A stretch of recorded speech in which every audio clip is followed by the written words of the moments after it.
Hello there, and welcome to the final Stephen King Saturday night of Halloween Horror Month.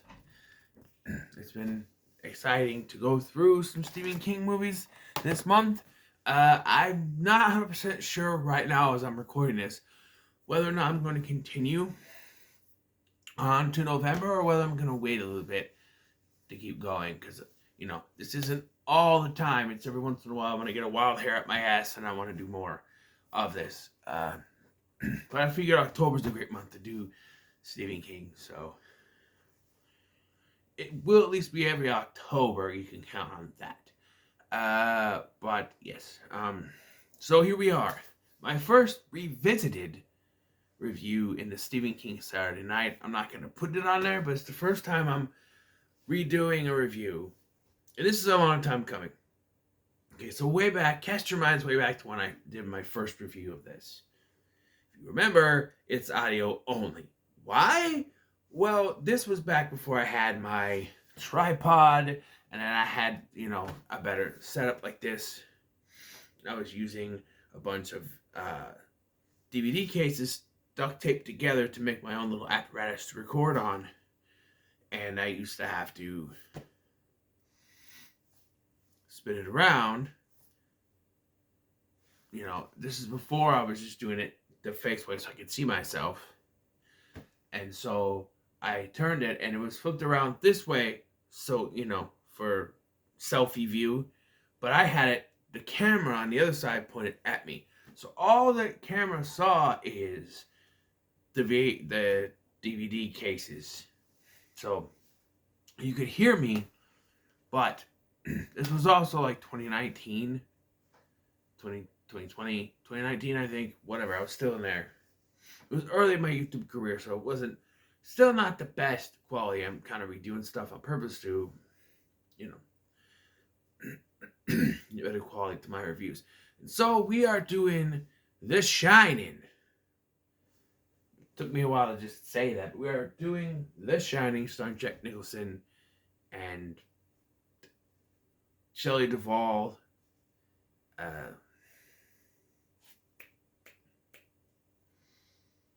Dick Halloran with Scatman Carruthers. That's right. The voice of Hong Kong Phooey. I won't let you forget that either. Yes, if you don't know the story, everyone knows the story. The story is that Jack Torrance is put in charge of the Overlook Hotel during its off season in the winter until May, which is a very long time to be there. I think it's like, is it January to May?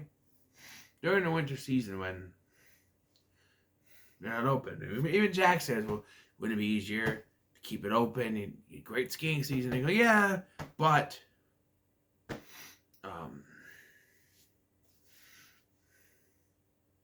the snow gets hard to come up and down the road, and when he's there, weird things start to happen. And meanwhile, his son Danny has what's called the Shining, or the Shine, and he's, psychic powers, which Stephen King story, so there it is. This is one, though, that Stephen King notoriously did not like. He didn't like the casting of Jack. Why did I blank on his name? Nicholson. I look at his face. He didn't like the casting of Jack Nicholson because he thought Jack Nicholson wasn't the actor, a perfect actor for it. He said Jack Nicholson was off-putting from the very beginning, and he didn't give off this normal guy type thing that turns into, a crazy maniac. And Jack Nicholson plays it very crazy from the get-go. And I have to agree with him on that. I don't agree with him on the other thing that he didn't like with.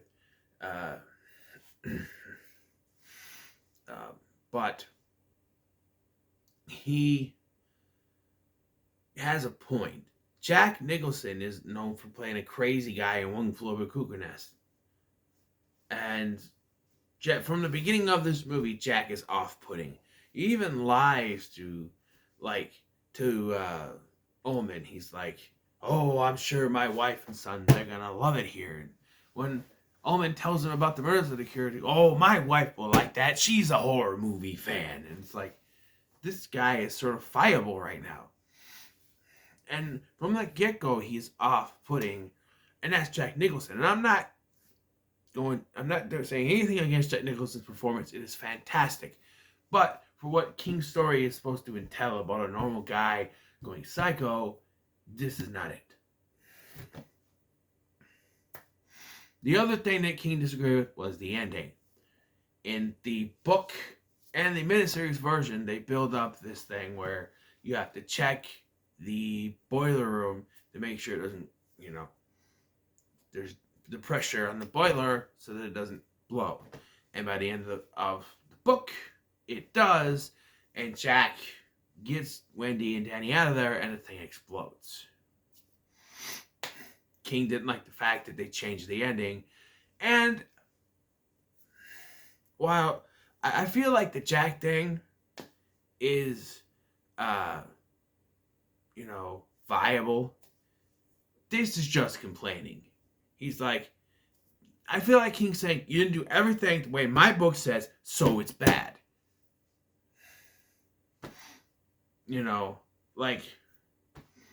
And two important things are the characterization of the main character and the ending. And I guess they're important to Stephen King, but it's basically King bitching that you didn't do everything the way my story was in the book to a T, so you did a bad job. And so he outright stated he hates this film. To this day, he hates this film. My thing with the ending is, I feel like the ending, so either ending, fine. I'm not a fan with the exploding. I don't like the fact that Dr. Sleep was given this ending. Because I knew about the whole ending thing when I went to see Dr. Sleep, and I watched it, and the ending happened, and I went, oh my God, are you fucking kidding me? Stephen King, and I'm not 100% sure this is what it is, but I'm pretty sure Stephen King insisted that the ending to this film, because I know Stephen King was on set, was around Mike Flanagan, I'm pretty sure he insisted that the ending to Dr. Sleep, since they were going back to they were making it a sequel to the book and the movie, that is like, oh, if we're going back to the Hotel, why not just give it that original ending? Why not just blow it up? And yeah, when it happened, I'm like, oh, you got your way, King. You happy? It's the ending you wanted. I mean, went so far as to do a miniseries adaptation of it. It's 4 hours long, and got the original ending, and it sucks. That sucks. I mean, Steven Weber is a better normal guy than Jack Nicholson, but I don't know. But anyway, my problem with the ending in this movie is that it feels like they had to write themselves in. The characters had to be written in a way that suited the plot, that suited the way it went, because Jack destroys because I don't think this happens in the book. Jack destroys the radar, he destroys the snowcat, right? And so Dick Hallorann, he feels what's going on, and he goes back. I don't think that happens in the movie, because I know it happens in the book, excuse me. I know in the book, Dick Hallorann doesn't die because he's in Dr. Sleep, which is why they had to make him a ghost in Dr. Sleep for that part to work. Because they also had made it a sequel to the movie. But he shows up and gets killed right away because his only job was to bring the other snowcat to Wendy so they can leave. And the whole thing with the maze, fine. They wanted to do the animals coming to life. They couldn't do it. Not feasible in 1980, I understand. But so it's a chase around in the snow. And it's kind of meh. It's okay, but Jack Nicholson's like, Daddy! It's kind of, it gets over repetitive. Although a funny thing happened twice in this movie.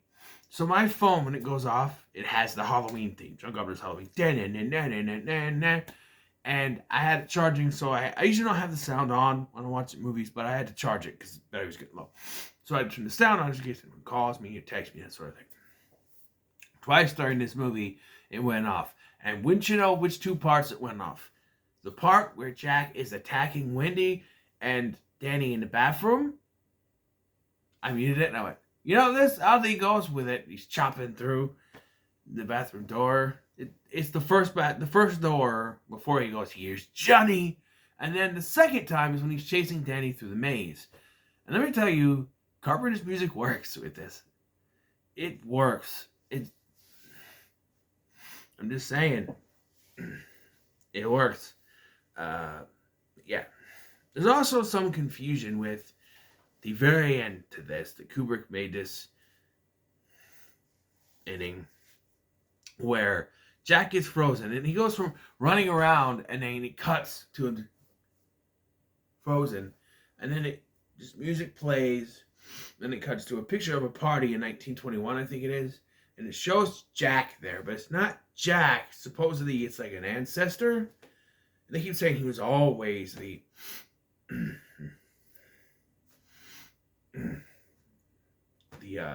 caretaker. So I'm not 100% sure if this is in the book. From what I've gathered from this, is that the hotel itself is seeking out the descendants of those who once lived there. Now he meets Delbert Grady, which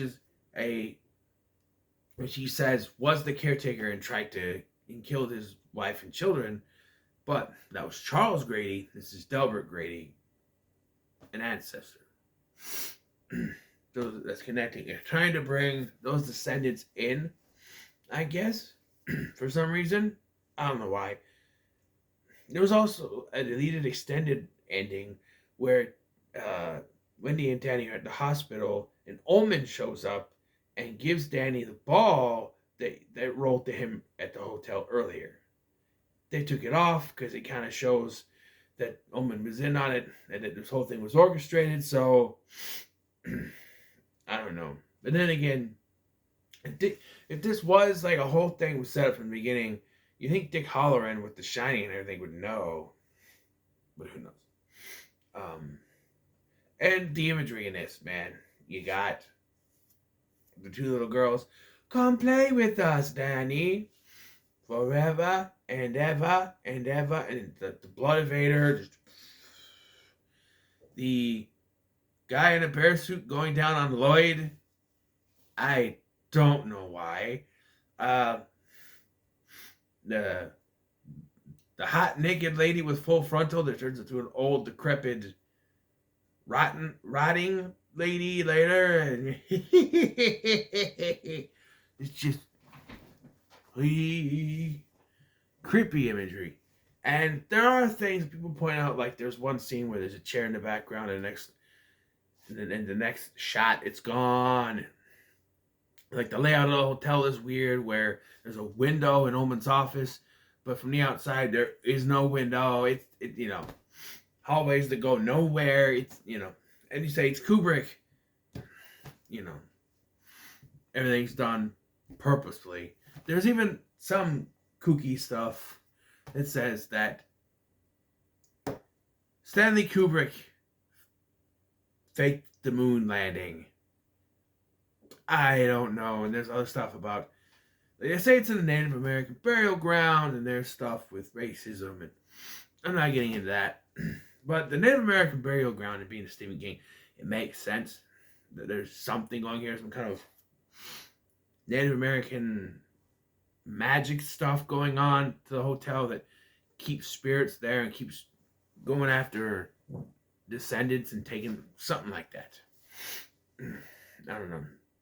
And there's also Tony, Red Rum, who is Danny's imaginary friend, and in the book, I guess, was a future version of Danny sent to save himself and Wendy, which is how he knows stuff from the future, I guess. Interesting. but that's never really explained. Kubrick liked to have mysteries in his movies. At least this one didn't end up with a giant baby in space. Yeah, I know about 2001. Uh, yeah, and yeah, I will say I do agree with King because Jack Nicholson goes from 0 to 6. He's just like that. Like, I don't know. There's a whole thing in the backstory of abuse where he pulled Danny too hard, broke his arm, and they say it was an accident, but it could also be a case of Wendy is in denial, which has been known for some women. They're in denial, they love their husband, and trying to say, no, he would never hurt him, and he gave up drinking. And by the way, so he goes to the bar, he talks to the lawyer, he's having a drink. Wendy shows up to tell him about the lady that's in room 237, which was, 217, I think, in the book. But they had a room in that hotel, and they didn't want to use that, so it's 237. But he's sitting at the bar with a drink in front of him, and she doesn't yell at him for drinking. I always thought that was weird. Or maybe she can't see the drink, and he's just sitting there. But the fact that he's sitting at a bar, I don't know. I don't know. And we get that scene, but and yeah, and I know I gotta point this out because I'm the guy who talks about smoking in movies, but yeah, Danny's sitting there watching cartoons or whatever, eating his breakfast, and she has a lit cigarette and an ashtray, and she's eating her not breakfast, it's a sandwich, and she's eating a sandwich. And it's like, yeah, I mean, people still do that today. People still smoke when they're eating. You shouldn't. You should wait till after everyone's done eating before you smoke. Or go outside. Nowadays anyway. But this was the 80s, And I'm going to talk about Stanley Kubrick's treatment. He is known for being very, very, very, very particular. Like doing bazillion takes of one scene just to get it right. And by the end of this, poor Shelley Duvall was out of her mind. Like, by the end of this, I don't think that the performance she had was acting anymore. She was just done with this. It's like Marilyn Burns in the Texas Chainsaw Massacre. She was just done.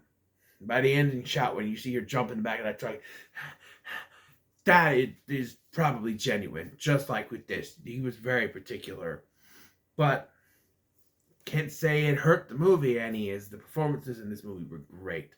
Everything is shot well. You get that first shot at the beginning of the movie with there's a helicopter shot and stuff, and you get like the music, which is fantastic. It's just a fantastic film overall and a classic. My only big complaint is it's too goddamn long, and people say, "Oh, it's justified for that." But come on, not every movie, like, what movies that are 2.5 hours long are justified for it? Avatar? No, I recently watched it and you could take some stuff out. This one, there's a lot of stuff. With being a 2.5 hour movie, not a lot is told to us, and you could take out some things like the Dick Hallorann stuff. The Dick Hallorann subplot could have been taken out entirely. The only reason it's in there is so that they have a snowcat to get out at the end. That's all.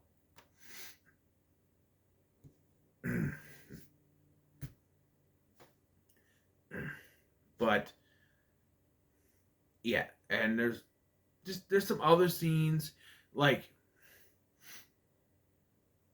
there's some scenes of Jack going nuts which work, but then there's other stuff like, I don't know, Wendy walking around. There's stuff where they're watching TV. There's continuous red rums. By the way, after this whole thing with Jack where he attacks her and then she knocks him out with the baseball bat and puts him in the freezer, and he's like, "You're not gonna get out. I have a surprise for you." And sees that he broke the radio and the snowcat. She takes a nap because the next scene is Danny with a knife, cuts his finger, writes red rum on the door, and then she wakes up to see that in the mirror it says murder. But she can't leave with her son, so she goes to take a nap. As if she's still safe even though he's in the freezer. I don't understand this.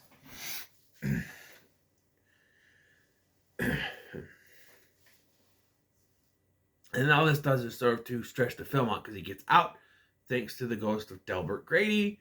And then Halloran shows up, he kills Halloran. Then we get this chase through the bathroom. When you could have cut all that out and had him go straight chasing her around to grab an axe, chasing her through the thing. Here's Johnny! And then Danny running out, he goes after Danny, the whole thing in the maze, freezes to death, and just see them walking off. Whether or not we needed to know that they could escape on a snowcat, you know. And maybe you see some cop cars, snowcats with sirens on it. Because Halloran's calls had them concerned and they can't get a hold of them. So you see some snowcats with the snow, with the things coming in to rescue them.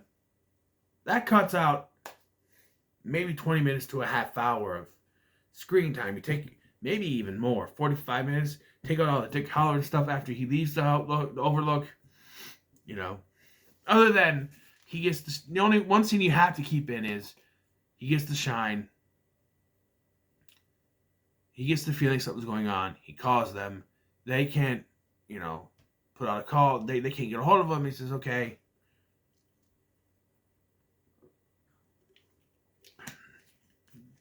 Try again. And there'll be a scene of them trying again. And then he says, we couldn't get a hold of you. So, it cuts off a half hour at least. That's my only big gripe about this movie is it's too damn long. I'm sitting here and I'm like, how far am I in this? I'm like, I got another whole hour left. It's a long ass movie, but it's a good ass movie. Good ass, long ass movie. But So of course, The Shining is going to the moon. So what are your thoughts on The Shining? Let me know in the comments below. Make sure to like, share, and subscribe. Thank you for watching. I've been Scotty, and I'll see you in the next one.